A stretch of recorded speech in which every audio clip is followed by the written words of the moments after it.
Okay, இப்போ என்ன பார்க்க போறோம்னா தொகைநிலை தொடர், துகாநிலை தொடர். ஓகேங்களா? தொகைனா வசதி சொல்லிட்டேன். ஒன்று மறைஞ்சிருந்துச்சுன்னா அது தொகை, மறையில வெளிப்படையா இருந்தா தொகாநிலை தொடர். அவ்வளோதான். மறைஞ்சிருந்தா தொகை. என்ன மறைஞ்சிருக்கு? வேற்றுமை உறுப்பு மறைஞ்சிருந்தா அது வேற்றுமை தொகை. ஓகேங்களா? பண்பு மறைஞ்சிருந்தா அது பண்பு தொகை, வினை மறைஞ்சிருந்தா அது வினை தொகை. அவ்வளோதான் விஷயமே. இப்போ தொகை நிலை தொடர் எத்தனை வகைப்படும் கேட்பாங்க? 6. தொகைநிலை தொடர் 6 வகைப்படும். 6உடைய தொகை நீ கையில் வச்சிருக்க, யாரோட காசு வச்சிருக்க, 6உடைய தொகை வச்சிருக்க, ஞாபகம் வச்சுக்கோங்க. 6உடைய தொகை. ஓகேங்களா? இதை அப்படியே தலைப்பு மாற்றி போடுங்க. 6 அடுத்து 3 போட்டால் 9 வருமா? அவ்வளோதான். அதான் தொகாநிலை தொடர். அதுக்காக தான் எழுதி வச்சிருக்கேன். தொகைநிலை தொடர் 6, அது அப்படி 3 போடுங்க. தொகாநிலை தொடர் 9. அவ்வளோதான். முடிச்சாச்சா? இதை அப்படியே டெலிட் பண்ணிடலாம். நெக்ஸ்ட் பாருங்க, தொகைநிலை தொடர் 6ன்னு சொல்லிட்டோமா? என்ன? வேற்றுமை தொகை, வினைத்தொகை, பண்பு தொகை, உவமை தொகை, உண்மை தொகை, அன்மொழி தொகை. இதெல்லாம் தொகைநிலை. ஓகேவா? ஃபர்ஸ்ட் வேற்றுமைன்னு என்ன பார்த்துட்டோம், முன்னாடியே பார்த்தோமா? அந்த வீடியோ ஃபர்ஸ்டே போட்டாச்சு, பாருங்க. அதில் தெளிவாக அது உங்களுக்கு புரியணுறதுக்காக அந்த புக்கில் ரொம்ப டீட்டெயிலாக கொடுத்துருப்பாங்க. இந்த இடத்துல ஜஸ்ட் உங்கள் புக்கில் இப்போ புக்கை கையில் வச்சுட்டு அதை பார்க்கணும் சொல்லிட்டேன். புக்கு கையில் இருக்கணும். இலக்கணம் நடத்தும் போதும் சரி, மேக்ஸ் நடத்தும் போதும் சரி, உங்கள் கையில் நோட்டு புக்கு இருக்கணும். ஓகேவா?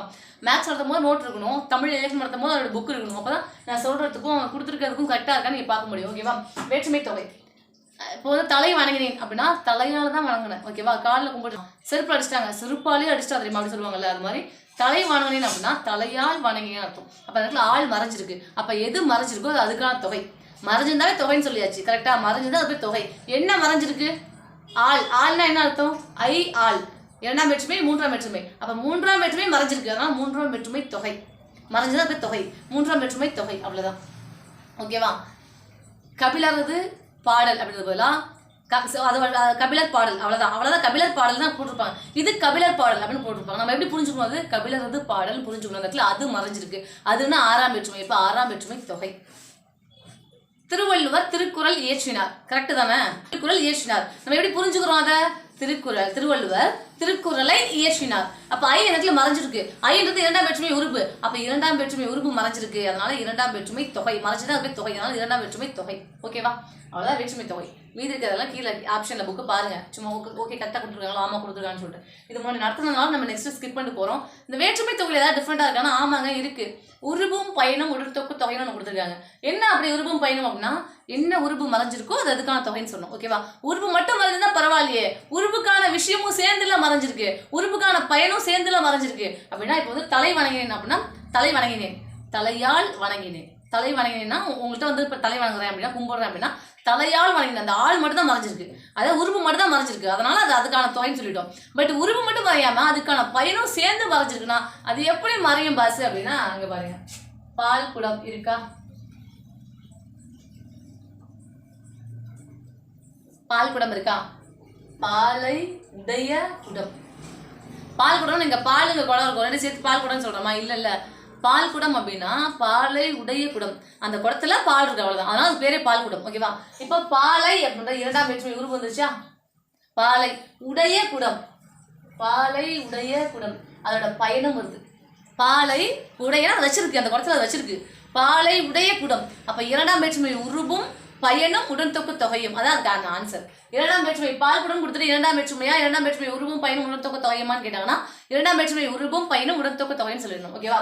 நெக்ஸ்ட் பாருங்களேன், வெண்கல சிலைன்னு வச்சுக்கோமே. வெண்கல சிலை உங்க ஸ்கூல் புக்ல பொற்சிலைன்னு போட்டிருப்பாங்க. பொற்சிலை ஒன்றும் இல்லை. பொற்சிலைனா பொன்னால் செய்யப்பட்ட சிலை. ஆள்னா ஆள். அப்ப 3ஆம் வேற்றுமை. ஓகேங்களா? அப்ப ஆள்ன்றது 3ஆம் வேற்றுமை. பொன்னால் செய்யப்பட்ட, அதோட பயன் வந்துருச்சா?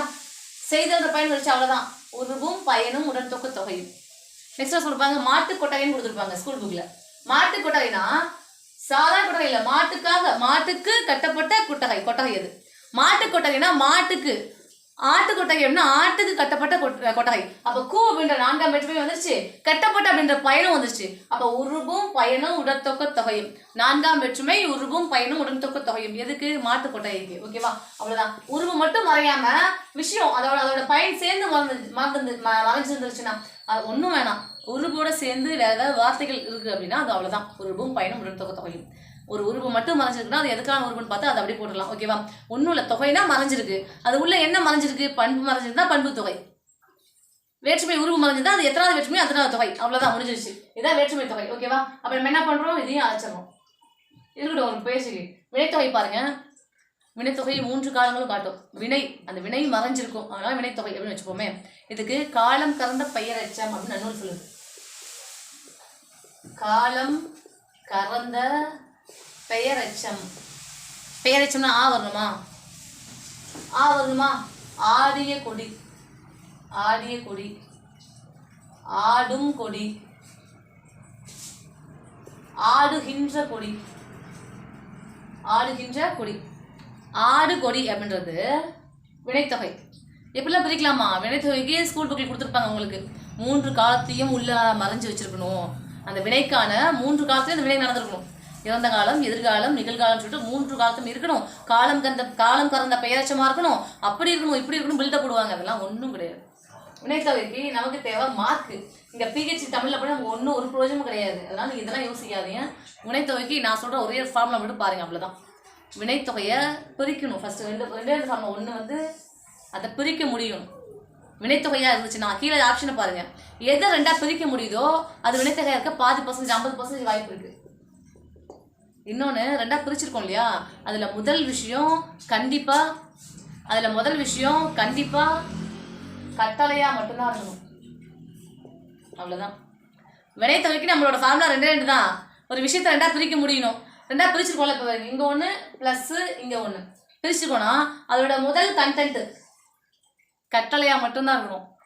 ஆடு, அரி, செய், கொல்லு, அவ்வளோதான். இதுதான் கட்டளை, அவ்வளோதான்.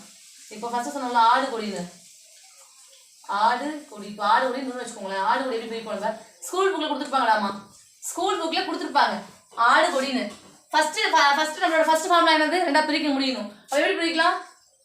ஆடு கூட்டல் கொடி பிரிக்கலாமா? ஃபர்ஸ்ட் விஷயம் என்னவா தான் இருக்கணும்? கண்டிப்பாக அது கட்டளையாக மட்டும் தான் இருக்கணும். ஆடு கட்டளை தானே அது. செய், உருள், அரி இதெல்லாம் கட்டளை. ஃபஸ்ட்டு விஷயம் கட்டளையாக மட்டும்தான் இருக்கணும். 2ஆக பிரிக்க முடியணும். 2 பிரிச்ச முடியணும் மீன்ஸ் 2 பிரிச்ச பொருள் தரணும். அது ஆடும் கொடி தனித்தனியாக பிரிச்ச பொருள் தருது இல்லை, அவ்வளோதான். நெக்ஸ்ட் பாருங்க, வளர் தமிழ். அழிக்காத, வளர். ஒன்றும் இல்லை, வச்சிருக்கலாம் சொல்லிட்டு. வளர், செய், நட, ஓடு, ஆடு இதெல்லாம் கட்டளை. இதெல்லாம் ஸ்கூல் புக்கில் வளர் தமிழ் நெக்ஸ்ட் கொடுத்துருப்பாங்க. வளர் தமிழ்னு கொடுத்துருப்பாங்க. வினைத்தொகை தெளிவாக சொல்லிட்டா 2 கண்டிஷன் தான். என்னது? ஃபர்ஸ்ட் கண்டிஷன், ஒரு வார்த்தை கொடுத்துருக்காங்கன்னா அந்த வார்த்தையை பிரித்து பாருங்க. பிரிக்க முடிஞ்சிச்சுன்னா அது ஃபர்ஸ்ட் வினைத்தொகை ஒரு 50% வச்சுப்போமே. 2வது அந்த ஃபர்ஸ்ட் வார்த்தை பிரிக்கிறீங்கல்ல அது கண்டிப்பாக கட்டளையாக மட்டும்தான் இருக்கணும். இவ்வளோதான் வினைத்தொகை. இந்த காலம் கறந்த பெயரெச்சம் முக்காலங்களையும் காட்டும். இறந்த காலம், நிகழ்காலம், எதிர்காலம் முக்காலங்களையும் காட்டும். இதெல்லாம் காட்டுச்சுன்னா வினைத்தொகை. நம்ம ஒன்றும் பிஹெச்டிலாம் பண்ணல. நமக்கு தேவை வினைத்தொகைனா எனக்கு எல்லாமே தெரியுங்க. வினைத்தொகை பற்றி ஃபுல்லாக தெரியும். காலம் கறந்த பெயரெச்சம் நன்னூல் சொல்லுது. முக்காலத்தையும் காட்டும் அப்படின்னு சொல்லியிருக்காங்க.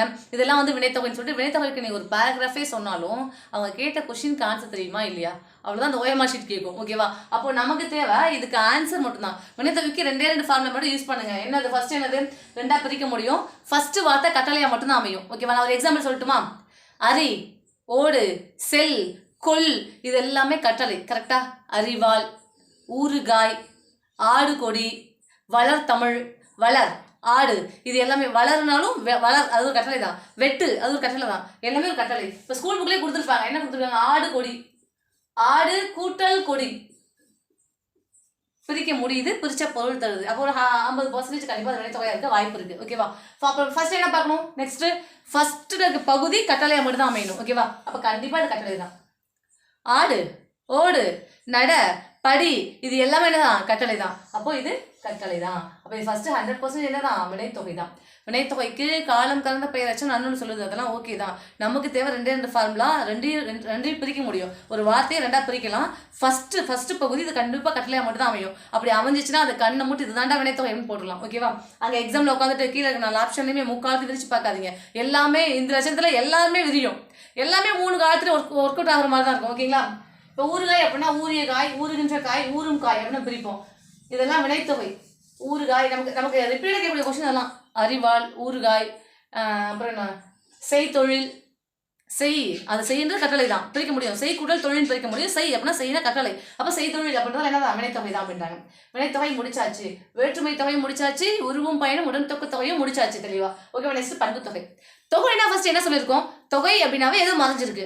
என்ன மறைஞ்சிருக்கு? பண்பு மறைஞ்சிருக்கு, அதனால பண்பு தொகை. வினை மறைஞ்சிருக்கு, அதனால வினைத்தொகை.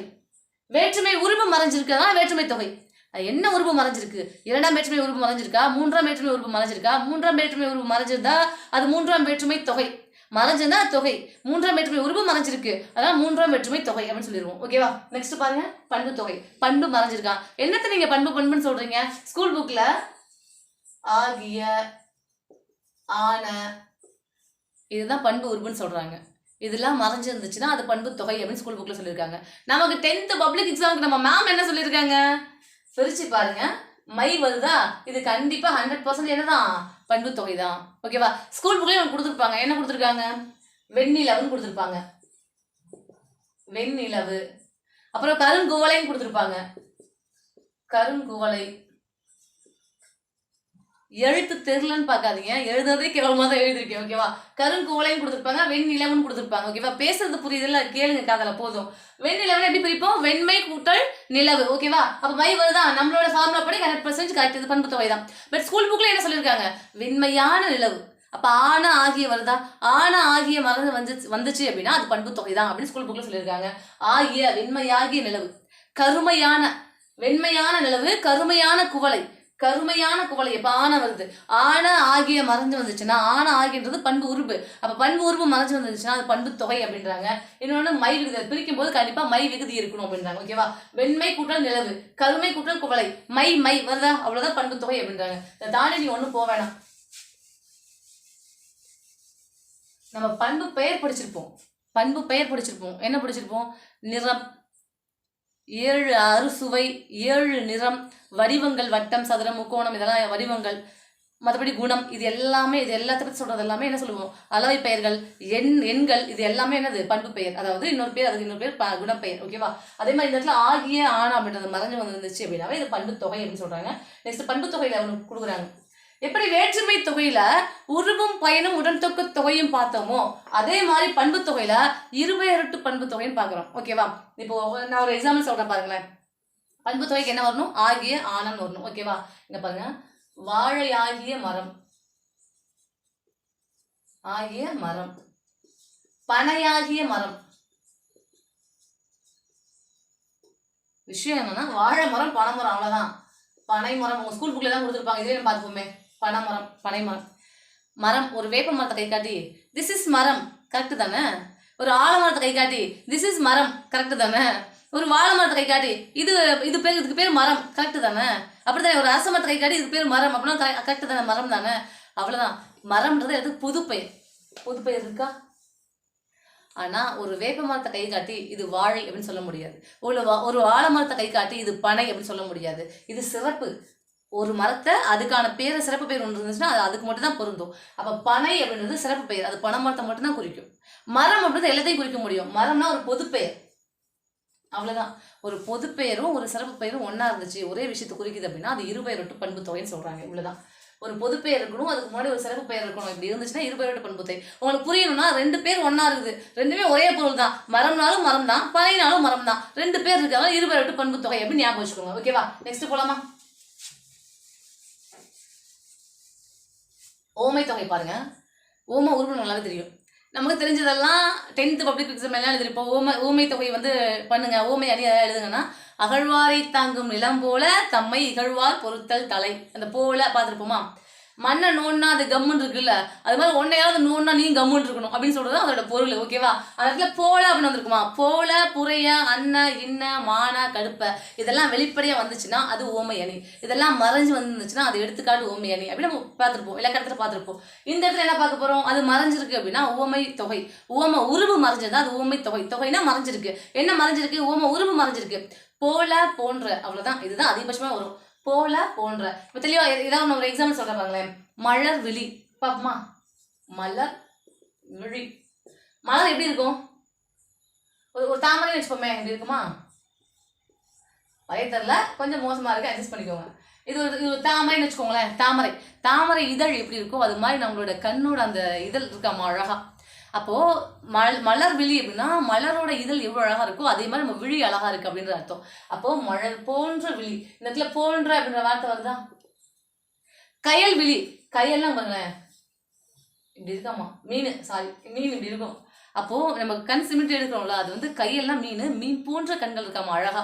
இந்த முட்டைக்கடை சொல்ல வரல, நான் எக்ஸாம்பிள் சொல்லிட்டு இருக்கேன். கையல் போன்ற விழி, அதாவது மீன் போன்ற கண்கள் இருக்கு அப்படின்றாங்க. அந்த இடத்துல போன்ற கையல் விழியில எங்க போன்ற வெளிப்படையா இருக்கு, நம்மளா புரிஞ்சுக்கிறோம். அது கையல்னா மீன், அப்ப மீன் போன்ற கண்களை உடையவில்லை, அதனால அது கையல் விழி அப்படின்னு வச்சிருக்காங்க போல அப்படின்னு சொல்லிட்டு. அந்த போன்ற போல அப்படின்ற வார்த்தை உள்ள மறைஞ்சிருந்தா அது பேர் தொகை. என்ன மறைஞ்சிருக்கு? போல போன்றன்ற உவம உருவு மறைஞ்சிருக்கு. அப்ப உவம உருவு மறைஞ்சிருக்கிறதுனால உவமை தொகை, அவ்வளவுதான். ஓகேவா? உவமை தொகை முடிச்சாச்சு. எது மறைஞ்சிருந்தாலும் அது பேர் தொகை. உவம உருவு மறைஞ்சிருக்கு அதனால அது உவமை தொகை, இவ்வளவுதான். நெக்ஸ்ட் பாருங்க, இப்பதான் சொன்னேன் உங்கள்கிட்ட, எது மறைஞ்சிருந்தாலும் அது பேர் தொகை. பதிஞ்சிருக்கணும். நான் இத்தனை தடவை ரிப்பீட்டடா ஒரு விஷயம் சொல்றேன்னா ஒன்ஸ் உங்களுக்கு கேட்டோன்னா ஃபுல்லா செட் ஆயிடும், அப்படியே மனப்பாடம் ஆயிடும் உள்ள போயிட்டு. ஓகேவா? இது புரிஞ்சுட்டீங்க, எல்லாம் புரிஞ்சிருக்கேன்ற தாண்டி எப்ப கேட்டாலும் நீங்களாவே அந்த எக்ஸாம்பிளோட சொல்லணும். எப்படிடா அப்படின்னா அந்த இந்த படத்துல மாநாடு படத்துல அமைச்சரை நீங்க பேசுறது கேட்டு என் கனவுல கேட்டு அது மனப்பாடமே ஆயிடுச்சு அந்த சென்டென்ஸ் அப்படின்னு. அது மாதிரி ஃபுல்லா உங்களுக்கு மனப்பாடமே ஆகும். ஏன்னா நான் அதுதான் சொல்லிட்டு இருக்கேன். தொகைனா மறைஞ்சு வர்றது, என்ன மறைஞ்சு வந்திருக்கு? உம்ன்ற வார்த்தை மறைஞ்சு வந்திருக்கு, அதனால உண்மை தொகை, இவ்வளவுதான். தொகைனா மறைஞ்சு வருது, என்ன மறைஞ்சு வந்திருக்கு? அப்படின்ற வார்த்தை மறைஞ்சு வந்திருக்கு, அதனால உண்மை தொகை. எப்படி வச்சுக்கலாம்? சேர சோழ பாண்டியர் போரிட்டனர் அப்படின்னா சேரரும் சோழரும் பாண்டியரும் போரிட்டனர் அர்த்தம். ஓகேவா? நான் இரவு பகல் கஷ்டப்பட்டு படிச்சேன், இரவும் பகலும் கஷ்டப்பட்டு படிச்சேன். அப்ப இரவு பகல் அப்படின்னு போட்டாவே நம்ம அந்த இடத்துல எப்படி புரிஞ்சுக்கணும்? இரவும் பகலும் அப்படின்னு புரிஞ்சுக்கணும். அந்த இடத்துல என்ன மறைஞ்சிருக்கு? மறைஞ்சிருக்கு, அதனால உண்மை தொகை, அவ்வளவுதான். ஓகேவா? தாய் சேய் நலம் அப்படின்னு வச்சுக்கோங்களேன். தாய் சேய் நலம், இதோட இலக்கண குறிப்பு கேட்கிறாங்க. தாயும் சேயும் நலம். தாய் சேய் நலமாக உள்ளனர் அப்படின்னா தாயும் சேயும் நலமாக உள்ளனர் அர்த்தம். அப்ப தாயும் சேயும், அந்த அப்படின்ற வார்த்தை மறைஞ்சு வந்திருக்கு. மறைஞ்சா அதுக்கு பேர் தொகை. மறைஞ்ச ஒரு விஷயம் அது பேர் தொகை. என்ன மறைஞ்சிருக்கு? உம்ன்ற வார்த்தை மறைஞ்சிருக்கு, அதனால உண்மை தொகை. தட் இஸ் கால்டு உண்மை தொகை. அவ்வளவுதான், முடிஞ்சிருச்சு. நெக்ஸ்ட் பாரு, நான் உங்ககிட்ட வந்து ஸ்கூல் புக்ல இதெல்லாம் இருக்குப்பா, இதெல்லாம் பார்த்துக்கப்பா அப்படி சொல்லல. இது எல்லாத்துக்குமே இதுனா என்ன, வாட் இஸ் உண்மை தொகைனா என்ன, பண்பு தொகைனா என்ன அப்படின்ற அடிப்படை அந்த ஃபண்டமெண்டல் ஸ்ட்ரக்சர் உங்களுக்கு தெரிஞ்சிருந்துச்சு, புரிஞ்சிருச்சுன்னா நீங்கள் எப்படிப்பட்ட கொடுத்தாலும் எழுதுவீங்க. இன்னொன்று, இது வரைக்கும் நான் எல்லா எக்ஸாம் எடுத்து பாருங்க, ஸ்கூல் புக்கை தாண்டி அப்படியே கட்கால் பேஸ் பண்ணியிருப்பாங்க. ஸ்கூல் புக்கை தாண்டி ஒரு இலக்கணம் உங்களுக்கு வரவே வராது. அதனால நீங்கள் பேனிக்கே ஆக வேணாம். நம்ம சொன்னதை ஸ்கூல் புக்கு கையில் இருந்தால் ஸ்கூல் புக்கை வச்சு பாருங்க, அவ்வளோதான், முடிஞ்சிருச்சு. நீங்கள் ஓகேவா? நெக்ஸ்ட் அன்மொழி தொகை பாருங்க. ஒன்றும் இல்லை, அன்மொழி தொகை எப்படி பிரிப்போனா அல் கூட்டல் மொழி கூட்டல் தொகை. அல் கூட்டல் மொழி கூட்டல் தொகை. என்ன சொல்றாங்கன்னா இங்க எதுவுமே கொடுக்கல, அதாவது வேற்றுமை மட்டும் அங்க மறைஞ்சிருக்கல, வினைத்தொகை மட்டும் அங்க மறைஞ்சிருக்கல, பண்பு மட்டும் அங்க மறைஞ்சிருக்கல, உவமை மட்டும் அங்க மறைஞ்சிருக்கல, உண்மை மட்டும் அங்க மறைஞ்சிருக்கல. இது இது இது ஒண்ணு மட்டும் ஸ்பெசிஃபிக்கா பார்ப்போம். ஊமை ஒரு மறைஞ்சிருந்தா ஊமை தொகை, அப்படின்ற வார்த்தை மறைஞ்சிருந்தா உண்மை தொகை. அன்மொழி தொகை அப்படின்றது இது எதுலையுமே இல்லாதது. உன்னை எந்த விஷயம் சேர்க்க முடியாது, போடா அப்படின்ற மாதிரி எதுலையுமே சேர்க்க முடியாம ஒரு விஷயம் இருக்கும்ல. இது 2-3 கலவையா இருக்கலாம், ஒன்று மட்டும் வெளிப்படையா இருக்காது, அவ்வளவுதான். ஒன்று மட்டும் தெளிவா இருக்காது, மற்ற எல்லாமே நிறைய இருக்கும். அப்படின்னா அது அன்மொழி தொகை. உங்களுக்கு புரியுற மாதிரி கலோக்கியல் லாங்குவேஜ் சொல்லிருக்கேன் அர்த்தம். ஓகேவா? அல் கூட்டல் மொழி கூட்டல் தொகை, அன்மொழி தொகை. ஓகேவா? இதுல குறிப்பிடாத விஷயத்த அங்க சொல்லியிருக்கு அப்படின்னா அது அன்மொழி தொகைன்னு சொல்றாங்க. ஓகேவா? இன்னும் உங்களுக்கு புரியுற மாதிரி சொல்லணும், பெரிய மீசப்பதான் வந்துட்டு போறாரு அப்படின்னா பெரிய மீசை வந்துட்டு போகாது, மீசை தனியா வரும். பெரிய மீசையை உடைய பெரியவர் வந்தார். எவ்வளோ வார்த்தை சேர்த்துருக்கோம். தொகைனா ஏதோ ஒரு விஷயம் மறைஞ்சிருக்கணும். இங்க நிறைய விஷயம் மறைஞ்சிருக்கு, நிறைய மொழி மறைஞ்சிருக்கு, அதான் அன்மொழி தொகை. ஓகேவா? ஸ்கூல் புக்ல என்ன கொடுத்துருப்பாங்க? ஏன்னா ஸ்கூல் புக் டெஃபினிஷன் சொன்னா உங்களுக்கு புரியும். ஏன்னா ஸ்கூல் புக் கையில வச்சிருப்பீங்க. பொற்றொடி வந்தால் இருக்கும், பொற்றொடி வந்தால். ஓகேவா? தொடி அப்படின்னா வளையல் அப்படின்னு அர்த்தம். ஓகேவா? இதுவும் கோல்டுங்க. பொற்றொடி தொடி அப்படின்னா தொடினா வந்து வளையல் அர்த்தம். ஓகேவா? தொடினா வளையல். பொன்னால் செய்யப்பட்ட வளையலை அணிந்த மங்கை அல்லது பெண் வந்தால். இவ்வளோ பெரிய மொழி அங்க மறைஞ்சிருக்கு, அன்மொழி தொகைக்கு சொல்றேன். ஓகேவா? பொற்றொடி வந்தால்னா அதுக்குள்ள ஏதோ ஒரு உருபோ இல்ல ஓம உருபோ இல்ல பண்பு உருபோ அதெல்லாம் மட்டும் மறைஞ்சு வரல, நிறைய மொழி மறைஞ்சு வந்திருக்காங்க, அன்மொழி தொகை. ஓகேவா? பொற்றொடி வந்தால், பொன்னாலான வளையலை அணிந்த, வளையலை ஐ வந்திருக்கு, 2ஆம் வேற்றுமை உருபு வந்திருக்கு, அணிந்த பெண் வந்தால், இத்தனை மொழி மறைஞ்சிருக்கு. ஓகேவா? அப்போ இது மட்டும் மறைஞ்சிருக்குல்ல, இதை விட நிறைய மொழி மறைஞ்சிருக்கு. அதனால அது அன்மொழி தொகைன்னு சொல்றாங்க, ஞாபகம் வச்சுக்கோங்க. அன்மொழி தொகை அப்படின்னா அல் கூட்டல் மொழி கூட்டல் தொகை. பொற்றொடி வந்தால்னா வெறும் பொற்றொடி மட்டும் கிடையாது, பொன்னால் செய்யப்பட்ட வளையலை அணிந்த பெண் அல்லது மங்கை வந்தால் அப்படின்னு ஞாபகம் வச்சுக்கோங்க. பெரிய மீசை சிரித்தார் அப்படின்னா பெரிய மீசை சிரிக்காது, பெரிய மீசையை உடைய பெரியவர் சிரித்தார் அப்படின்னு அர்த்தம். ஓகேவா? இதுதான் நம்ம அன்மொழி தொகைன்னு சொல்றோம். இதெல்லாம் தொகை. ஏதாவது மறைஞ்சிருந்தா அது தொகைன்னு சொல்றோம். தொகை எத்தனை வகைப்படும்னா 6 வகைப்படும். தொகா எத்தனை வகைப்படும் ஃபர்ஸ்ட் பார்த்தோம். 6 அப்படியே 3 போடுங்க 9ன்னு வரும். அவ்வளவுதான் தொகா நிலைத்தொடர். தொகா நிலைத்தொடர்னா வேற ஒன்றும் கிடையாது, வெளிப்படையா ஏதாவது வந்துருந்துச்சுன்னா அது அப்படியே அவ்வளவுதான். இப்போ நம்ம பெயரெச்சம் இதுக்கு முன்னாடி வீடியோ பார்த்துருப்போம். நம்மளோட பிரைவேட்டா போட்டிருப்போம், பப்ளிக்கா போட்டிருக்கோம், பிரைவேட்டா போட்டிருப்போம். நம்மளோட லிங்க் அனுப்பிச்சிருப்போம் நம்ம கிளாஸ்க்கு. ஓகேவா? பெயரெச்சம் வினையெச்சம் இதெல்லாமே பார்த்துருப்போம், முற்றெச்சம்லாம் பார்த்துருப்போம். அதெல்லாம் எச்ச பொருள் அப்படியே வந்து நிற்காம இப்போ எழுதிய அப்படின்னு நினைச்சா எழுதிய என்பது என்னன்னு கேட்பாங்க, பெயரெச்சம். ஏன்னா ஆவணம் முடிஞ்சாலே பெயரெச்சம். எழுதிய, ஓகேவா? எழுதிய மாணவன், எழுதிய கடிதம், பின்னாடி பெயரா மட்டும் தான் இருக்க முடியும். ஓகேவா? அதுக்கெல்லாம் என்ன ஃபார்முலாஸ் எப்படி அதை அப்ளை பண்ணணும்னா வீடியோ பார்த்துருப்போம். அப்போ எழுதிய அப்படின்னு மட்டும் இருந்துச்சுன்னா அது பெயரெச்சம் அப்படின்னு சொல்லிடுவோம். ஓகேவா? ஆனால் அவங்களாவே எழுதிய பையன், எழுதிய மாணவன், அது மாதிரி ஃபுல்லாக ஒரு தொடராக வச்சு முடிச்சிட்டாங்க அப்படின்னா, ஒரு தொடரை அவங்களுக்கு தெளிவாக கொடுத்துட்டாங்க அப்படின்னா அது தொடர், அவ்வளோதான். தொகைனா மறைஞ்சிருக்கிறது, தொகானா மறையில வெளிப்படை அப்படி சொல்லிடுவாங்க. தொகா நிலை தொடர் புக் எடுத்து பாருங்களேன், இதுக்கு முன்னாடி நடத்தின ஃபுல் இலக்கணத்தையும் ஃபுல்லாக கொடுத்துருப்பாங்க. அது எல்லாத்தையும் ஒரு தொடராக கொடுத்துருப்பாங்க, அவ்வளோதான். எல்லாத்தையுமே தொடராக கொடுத்துருப்பாங்க, வெளிப்படையாக கொடுத்துருப்பாங்க. தொகா நிலை தொடர்னு சொல்கிறாங்க. அந்த 9மே நீங்கள் பார்த்தா உங்களுக்கே சூப்பராக புரியும். ஓகேவா? நெக்ஸ்ட் வீடியோவில் பார்க்கலாமா? தேங்க்யூ.